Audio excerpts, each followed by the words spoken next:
Viewers, welcome to TV Metro Mail. I'm Imamul Haq, and today we have a very special episode of Chit Chat because we have some extraordinary people with us today.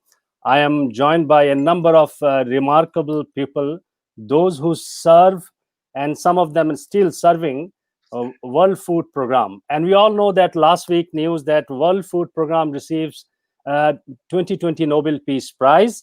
We are going to celebrate that achievement of WFP. We all are WFP former colleague, or we are working in WFP. Some of our current colleagues have joined us as well. So let me let me bring them on screen first. Okay, so few of them here, some of them they will join us later. So let me begin with saying congratulations to all of you and thank you very much for serving the humanity. So viewers, let me introduce you to our today's remarkable guest. First, I can see here Douglas Casson Coates. Yeah, he was our country director, World Food Program, Bangladesh.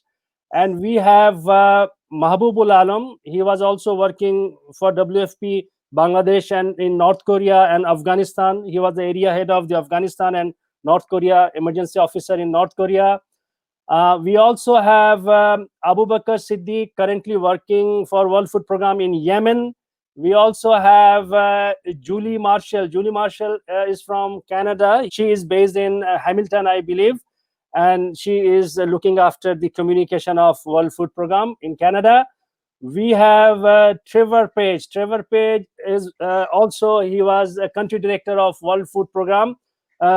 In fact, he was the first World Food Program Bangladesh country director. And we can see the AKM Sharfuddin from Bangladesh. Let me start with a small video clip, which will help us to, initiate the discussion.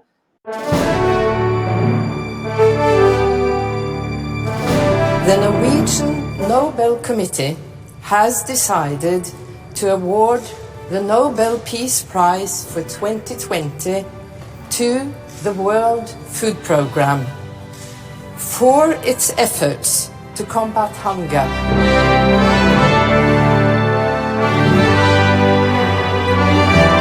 For its contribution to bettering conditions for peace in conflict-affected areas.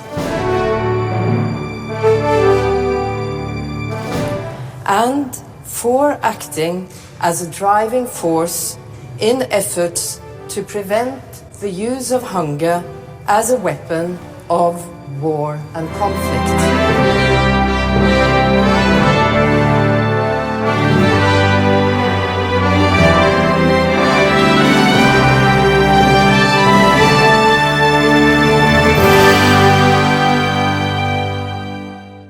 Thank you very much. I'm sure you all must be very excited. As we saw that last week, after the news, the executive director of World Food Program, he was so excited. He was saying, first time in his life, he was speechless. It was tremendous for him. So I just like to know, what happened to you or what came to your mind when you first got the news? I think we all would agree that the work is its best reward. And I think, though, for all of us, it's still nice to be recognized. I think we all knew what we were doing along the way, but the fact that the Nobel Peace Prize has been awarded is very special. And again, we should stress it's not the Nobel Humanitarian Prize, it's the Peace Prize, and it's the role that what we've been doing assists in creating and maintaining and sustaining peace, and that's something that that our new executive director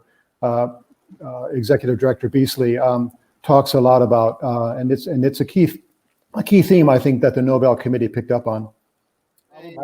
When I just heard the message, this was probably one of the happiest moment in my life, and. Working WFP quite a long time, almost 3 decades. Somehow it was back in my mind that WFP would one day be recognized, but how and when and where, That was not known. But the 9th October really gave me biggest surprise that I never thought that it will happen in my lifetime that Nobel Committee will recognize World Food Program. That's great. That's great to know. So, Trevor, you started WFP operation in Bangladesh. So, what is your feelings about WFP's winning the Nobel Prize 2020? Well, I'm over the moon. It's been a long time coming. We've been nominated before, but I think it's recognition of a UN agency which is actually able to do things. It delivers the goods. We were relatively unknown for us for 30 years. I joined the organization way back in the early 60s as one of the original staff. And so I was very, very pleased. I'm very proud and continue to be involved with WFP and the UN system generally. So I thought that was great news, uplifting for us, uplifting for those that really want to see the UN principles implemented on the ground and making it better for the world's most disadvantaged. I was happy. Thank you very much, Trevor. So, Julie, how did Canadian media respond to this news? Well, it was overwhelming, actually. When I first heard, because of the time difference, it was early in the morning. So I have a habit, as we all do, just picking up our phone as we open our eyes in the morning. And my first reaction is, oh my gosh, this is fantastic. And then it was, oh my gosh, how much work are we going to do today? So it's sort of a matter of jumping out of bed and into action.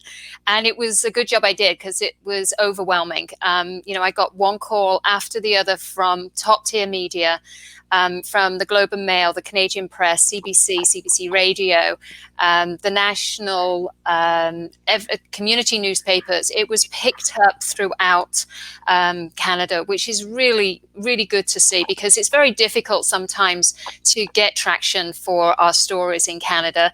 And this one was such a good story, such a heartwarming story, and it makes everyone in the organization feel very, very proud.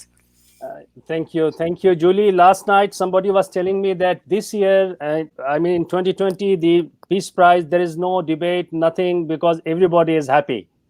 So that's a good news. Yeah, that's a good news for us. Very much so.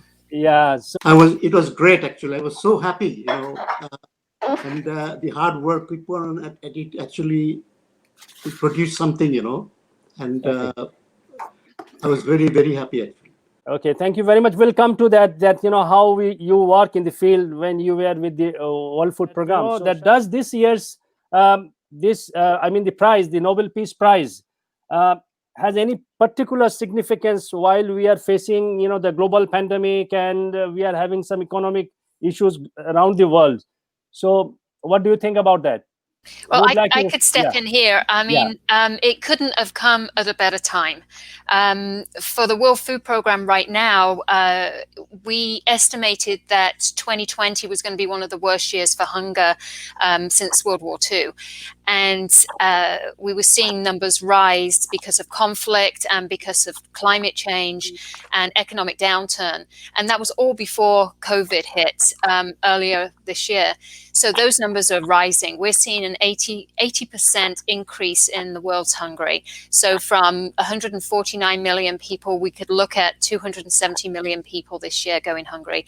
So it really couldn't have come at a better time to put the spotlight on hunger and the connection between hunger and conflict, as around 10 out of our 13 food crises right now are in hunger and conflict zones. Thank you very much, Julie. So, Douglas? I agree with Julie. I was going to make the same point. Given the increased need now, it's the best possible time, especially this issue of COVID and the pandemic and the suffering, and a good news, positive story right now to recognize WFP and WFP's work, but in particular, given the need. I mean, really, at the end of the day, guys, it's not about us and WFP. It's about our partners and our beneficiaries and those who we work with and advocate for. And that's what it's really all about. And Julie has explained that well, that really the need is greater than ever. And the world's just needed needed a good positive news story right now. I think that's probably helped a lot with all the level of interest. I know I've been amazed in the work that I'm doing a bit on the academic side, lecturing on humanitarian work and that with on what WFP does, and it's amazing all the interest coming up now. Can you do a seminar? Can you do this? Can you talk to our students? We're all doing it virtually, of course, but there's this renewed interest in all that we do and what we stand for, and that's a very positive thing. Thank you. Let me move to the next question, which I would like to ask you that while announcing that the award to WFP, the Nobel Committee categorically mentioned two specific things. Let me read out their specific words. They said that they appreciated WFP's efforts to combat hunger and its contribution to bettering condition for peace in conflict affected areas. So my question is, how is WFP assistance continuing to combat hunger, as they mentioned there? And is there any specific approach that or model WFP is following across the world? Like in terms of WFP's involvement in conflict areas and how it is in fact reducing hunger in these areas, which can lead towards peace. I was responsible for Operation Lifeline Sudan in the Sudan. Divided and South Sudan came, and WFP in fact was able to negotiate with both government. I think we are having some issue with Trevor, so let him come back again. But meanwhile, we have number of the audience, the viewers, they have joined us. They started putting comments. Let us take one question from an audience. And Nusrat Swati, she is asking us that we hear that WFP convoy coming under attack in conflict zones, Sudan. Do you think winning the Peace Prize would put pressure on government and stakeholders to work more harmoniously? So, well, I was talking to our office in South Sudan just this morning, and we are still delivering goods. We had, in fact, a convoy, river convoy, attacked just last week. We appeal to both the government and to the factions to let us deliver our food. So we can't say that we're going to have blanket peace for this to happen. Just where we can, we come up with ad hoc arrangements, but Sudan is one of or South Sudan, one of the hotspots at the moment. Yemen is another one that we're working in. So, yeah, there's no blanket, oh yes, because we won the Nobel Peace Prize, we're going to be able to take care of the hungry in all these conflict zones. No, but this will help us. yeah. I was working in Malakal, and we were sending our river convoys to Jongle and this was attacked twice on the way. Then we had to find a way how we have to send food and we have to satisfy the people on both the river sides. So we had to negotiate with the paramount chiefs and this tribal chiefs, and they were also in need of food. So we targeted few of the population on the riverside, those who attack. These attackers are not always the bad people. They are also in need of food, and they feel that the food is going in front of us and to another place, and we are not getting that. So we had to find out a way. We distributed food on both the sides of the river and reached the targeted area, the Jongle, the province which was in need of food more than the other areas. So WFP, you have to innovate. There are ways and means how to operate. There is a standard guideline, there is a standard procedure, but sometimes we have to deviate that standard procedure and guidelines to reach our target groups. Thank you. So, Julie, I'd like to come to you because we are having very difficult times in remote areas, particularly the conflict-affected zones and areas, and the food distribution is not an easy task. So we often have an incidence there. So whether these kind of incidents are covered in the mainstream news in Canada? Yeah, it's very difficult, to be honest, to get any WFP stories in the mainstream news in Canada. There is few international foreign affairs correspondents that are really, this is all that they do, and very often they're looking south to the border and at what Trump is doing. So it's very difficult. They very often just cover the conflicts, so something like Yemen and Syria in the past, and occasionally South Sudan. But it is difficult to really get any traction on these kind of stories.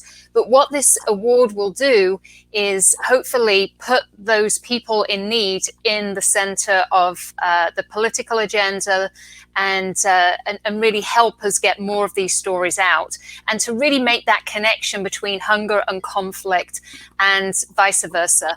And once we can do that and it becomes more mainstream, we should be getting more stories and more understanding of the work WFP is doing.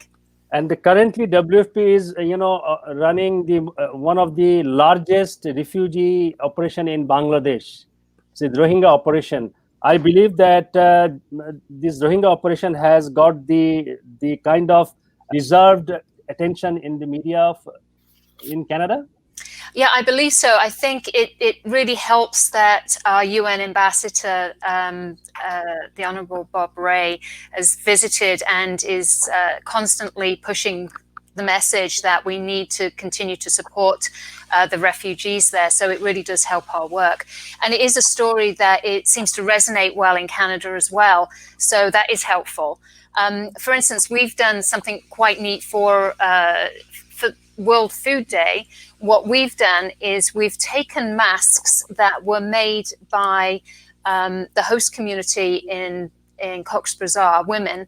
It's a WFP livelihoods program that is funded by Canada. We've taken these masks and we've mailed them to all the politicians, all the parliamentarians and senators across Canada with a postcard introducing ourselves and talking about the work that we're doing in partnership with with Canada. So this is, we've just opened a new office here in Canada in March. We promptly closed it 4 days later because of COVID, but we really want to promote our presence here in Canada and increase our partnerships. And this is one way of doing that and introducing ourselves and also introducing this important story and the work that we're doing in Bangladesh. WFP started its operation in 1961, and currently it is serving or providing food assistance to almost 100 million people. But I'd like to ask that WFP's focus was relief. But we found gradually it has moved his relief operation. They are doing that relief operation, but they are also started working with the development program. So what is the reason and how it works? Yeah, I can start on that one if you like. When WFP started its operations, in fact, for the first 30 years, our primary focus was on development.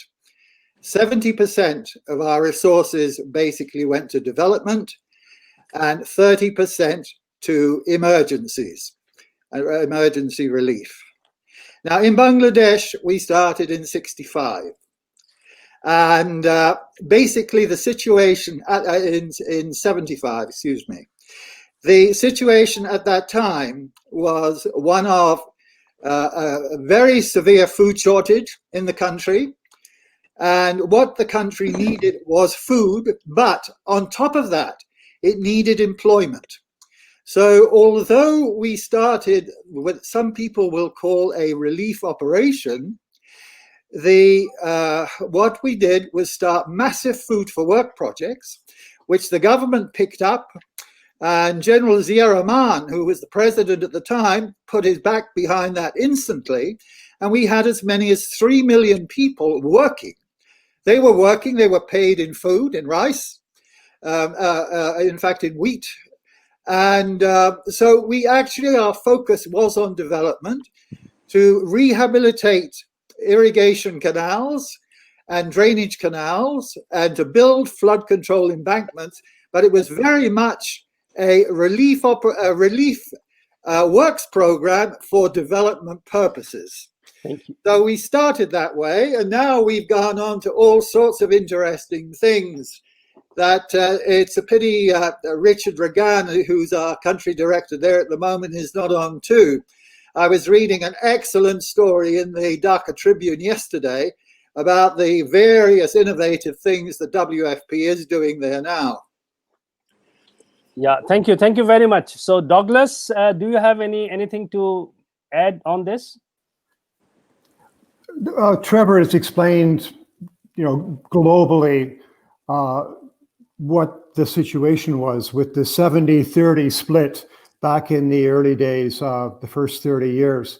Yeah, and then in the 80s and 90s, it simply went the other way, where development was sort of 30% and later then 20% and less of what we were doing globally. We've become much more known as a humanitarian relief organization in the meantime.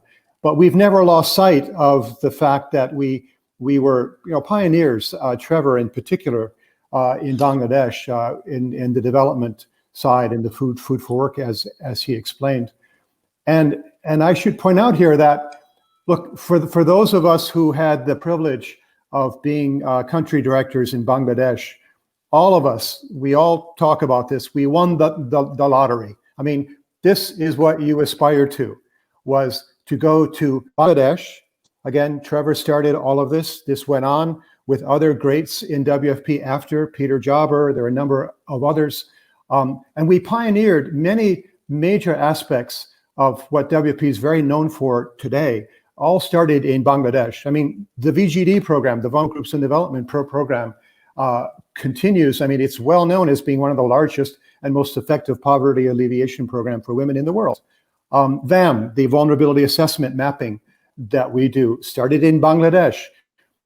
We had a cooperative government, regardless of who was in power. We could operate and scale up ideas that we may have had elsewhere in the world, and the needs were so great. We had such a committed government. It was just extraordinary what we could accomplish in Bangladesh. So again, just to repeat again, those of us who had the opportunity, it was a dream come true to be heading up the largest development program for WFP over those years. And looking at the staff colleagues who are sitting here too, we had absolutely top team. I mean, we had the best of the best working for WFP, local staff, many of whom went on to become very effective international staff in other operations. So again, Bangladesh was then and is now, continues to be, with Richard Regan, a country where we have all kinds of operational opportunities to really set precedents that really have a global impact. At the initial stage, it was a relief program because people needed to feed. But the time goes, people realize that actually the children are there. They need to have a little bit of education. And then they also thought actually that these people might do a little bit of gardening, producing some food. And they needed to have some health education program to, so that they are not having a lot of disease and everything. So that's how actually initially the development part actually came to it. Thank you very much. Even in my case, before joining WFP, I didn't have any idea about that WFP is, running the development program as well. I thought they are only dealing with the food assistance and relief assistance only. But later on, we found that they are very much active, and they are, pioneer in many developing many development program in Bangladesh. I believe in this, the same thing happens in the other country as well. So we like to visualize that, because as we said that it is not easy, it is difficult. But can we have some stories that how difficult it is to distribute food in the remote areas, particularly conflict affected areas? So Julie, do you have any story, that you can share with us? I mean, one thing I can share, and it's true of the Cox's Bazar program that we're running there now and around the world, is instead of actually distributing food, we do things differently in some cases where there's food available in the market, but people aren't able to afford that food when they're too poor, they don't have access to it. So we give them, actually I've got one here, in Syrian refugees in Jordan and Lebanon will give them a debit card like this and upload $25 per person for a month for their family. And they can use that card then to go into a WFP designated store and have the dignity to purchase their own food that's nutritious, milk, eggs, bacon, whatever they need, vegetables. But it also, it injects cash into the local economy. Those designated stores will need to take on more staff to accommodate the thousands of refugees coming in. They'll need to reach out to the local bakers and the farmers to get new and fresh produce. So really what WFP is doing here is not just helping the beneficiary, but using that cash to inject into the local economy. And that's really important in a time like COVID, where people are out of work, where markets are closed, where it's difficult when people have lost their jobs and their income. So these kind of new innovative programs are really important. And it's something that we're using in Cox's Bazar. We're changing from the food distribution to the cash-based transfers. And also, as we're scaling up, as I've talked about scaling up this year, because of COVID, a lot of the world's hungry are in urban settings, and this is where we'll be using the cash-based transfers again. Thank you very much. I'd be happy to pick that up too and tell you how other modes of distribution that WFP has had around the world to remote areas and difficult places. And I'll take you back to an example of the Sahel. The Sahel, which is that great swatch of Africa across from Mauritania on the Atlantic, right across through Africa, south of the Sahara to Ethiopia, which goes up as far as Sudan. But that whole area is in serious trouble again now. It was in very serious trouble back in the 70s when WFP, soon after WFP had started out. Now, how did we reach the Sahel? Our shipments of food came into the West African coast to the ports like Lagos and various ports in Ghana, in Dahomey, now called Benin. And we railed it and trucked it up to the fringes of the Sahel. But how did we get it to those people who were really starving way into the deep desert areas? Well, when we came into it, there was only one way to do it quickly. We airlifted and we airdropped. And in fact, WFP managed the first ever airdrop of humanitarian assistance back in '73.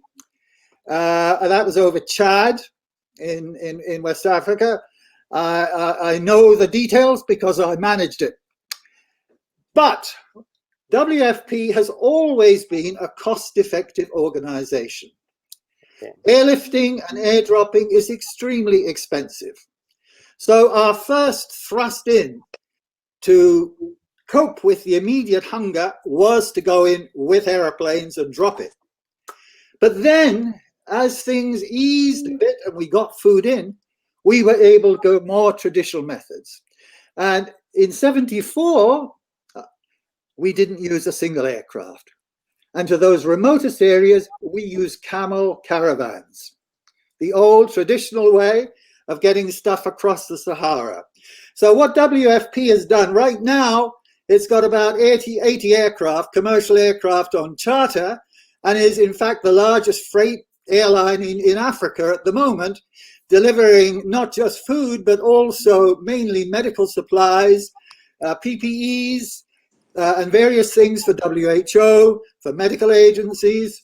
So yes, we will go to what we have to do, in fact, in order to prevent hunger, but we also use the traditional ways. In Nepal, for example, right now, there are headquarters carrying the food to the most remote areas. So WFP's guiding principle is cost effectiveness, but don't sacrifice lives if the only way to do it is to use aircraft and helicopters. Thank you very much, Trevor. And let me just share one thing. The Nobel Committee also described WFP as a driving force in efforts to prevent the use of hunger as a weapon of war and conflict. So my question is, how is food being used as a weapon of war and conflict? Since the chairwoman of the Nobel Committee made her announcement for the reasons why WFP was being awarded the Peace Prize, the driving force behind preventing the use of hunger as a weapon of war. At first I thought, well, isn't that a little bit beyond WFP's mandate? Our mandate does not include conflict resolution. But thinking about this and talking to colleagues about this since the announcement, in fact, WFP is finding ways which it can prevent hunger being used as a weapon of war. Back to Sudan, when it was a unified country, and currently now in South Sudan, we were able to negotiate with rebel groups to say, okay, you've got starving populations in rebel-held areas, you've got starving populations in government-held areas. Let us deliver food to both. Now, this meant working out detailed arrangements with rebels. I negotiated, as I did with the government too. So many tons of food here in a rebel area, so many tons in a government area. And we need you to agree to stop bombing on these particular routes, on these particular days, so that we can freely move the food through to these areas. Thank you. So I'd appreciate that if you just share some, operational, issues while you were dealing with the Rohingya operation. Thank you. We could have a whole seminar on the Rohingya situation. Let me start with that one. Bradley Guerin, who was the WFP director at the time, my counterpart in Yangon, he and I spent a lot of time back and forth over the border there at Cox's at the time when we had a much, much smaller refugee camp, and we had no idea, of course, how much worse it would get. That's a very difficult discussion. And being now a retiree with WFP, I can talk about these things, but we clearly have a situation where I don't see that being resolved anytime soon, mainly because of the Myanmar position.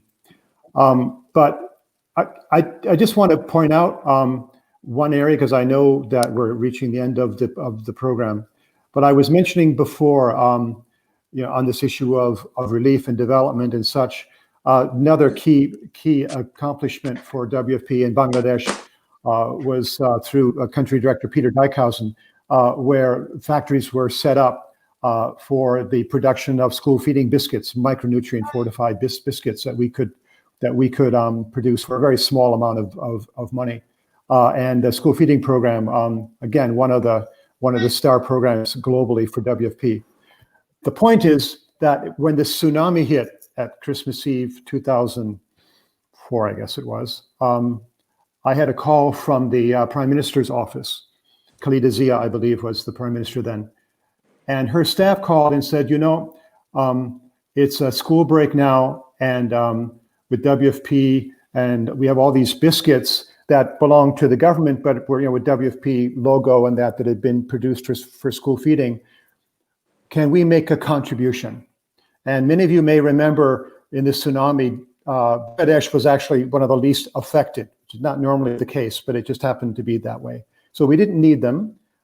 And one thing led to another, and it was one of our proudest moments in the office. Many of you may remember, in that Bangladesh was the first country to make a contribution to the relief effort to these countries affected. Indonesia, Thailand, with WFP biscuits from Bangladesh, owned by the Bangladesh government. And the US Air Force sent in a C-130 to the Dhaka airport to pick them up. And over all the years and all the issues of Bangladesh being such a, quote, basket case country, always needing all this help, it never ends. And here was an example where Bangladesh itself could be a donor in relief in the tsunami. That was a huge, huge issue. People were very, very proud that Bangladesh government could actually do that, and we're happy to be a part of that. Thank you very much, Douglas. Julie, I would like to ask you one thing about that, because we know that the WFP operation, we need any development program or relief program, we need assistance or resource from across the world. The government, they have to contribute. The donor agencies, they also have to contribute. My question is, how the communication department, or how important is the communication to help mobilize resources for the organization? Well, I think it's very important. I think the work that we're doing over the last the last week, because of being awarded the prize, has put us, the World Food Programme, at the center of the agenda, and I think that sort of attention can help get funding, not just for our humanitarian relief, which is will make the news, but for our development work as well. And we need to really look at how we use a development lens on our humanitarian projects, so that they do last long term, so that we're not going back and supporting and saving the same lives, but hopefully changing lives, so that people are able to support themselves. So I think it's very important that we communicate with the general public, with governments internationally. Okay, thank you very much. And The last issue, I'd like to address Kobi's question. We have proved it in Bangladesh that the development assistance with food distribution service actually gave a sustainable improvement among the beneficiaries. In Bangladesh, the kind of people actually recruited under the VGT program, they are poorest of the poor, and nobody would work with them.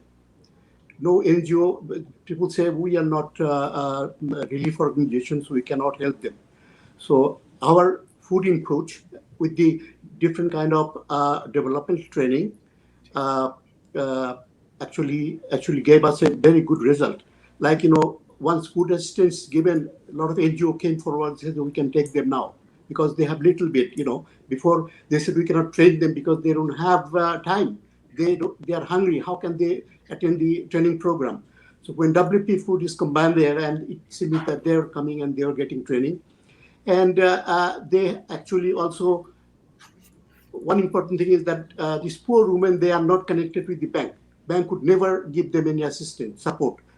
So our plan was to open bank accounts so that they have little bit of savings.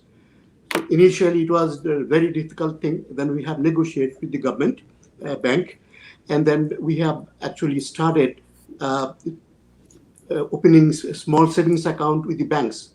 And this is a big improvement, I would say. And then so that they could save some money during the training period.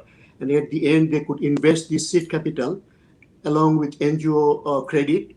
And that gave actually in a good footing. They could do very good. Thank you. Thank you. I am still a big believer in the whole development component of what we do.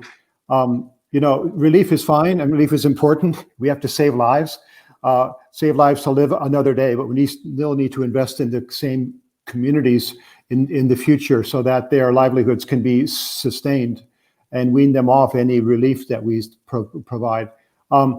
We all know this has always been a really difficult sell, given that we are a voluntarily funded program. This is something I know Julie probably deals with quite a bit. I know in our liaison office work and communications, the public face of what we do, like with UNICEF, a lot of people don't realize that we're not the normal UN in New York, and money just comes no matter who you are, and that's just the way it is. We have to build confidence always with our donors, always throughout. And over the years, of course, the relief aspect of it has made that much easier. It's the CNN effect, as I often call it, that, yes, there it is. People are starving. We have to help now. And then as soon as we start explaining, yes, but we also have to assist them throughout after, because they're the most vulnerable and the poorest, as Shahid was just saying, oftentimes you lose the interest then with the media and the donors. And I think, yes, back to the point that the the Peace Prize now is actually giving us a platform.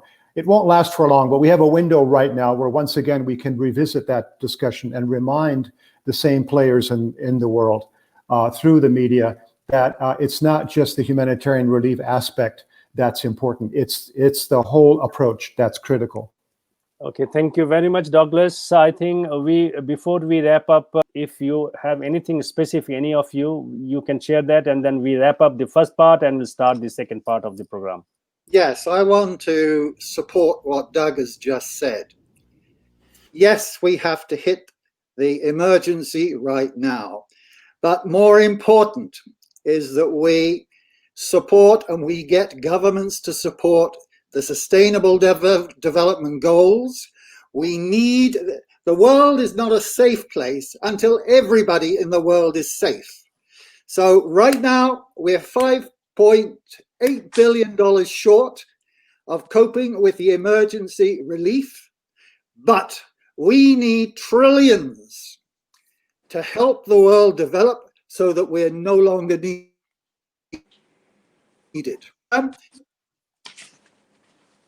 Thank you. Thank you very much, Trevor. Julie, do you like to add on something? Just something very simple. Yeah. I would just like to thank Canadians for their ongoing support of WFP in general globally. They're our 7th largest donor and a very important donor, giving multi-year funding to our school feeding, to our humanitarian and development work, to forgotten crises as well as the ones that make the media. So for me, it's a thank you to Canada for their ongoing support. Thank you very much. Thank you very much, Julie. Before you wrap up, I just want to make one more comment because I know we're at the end.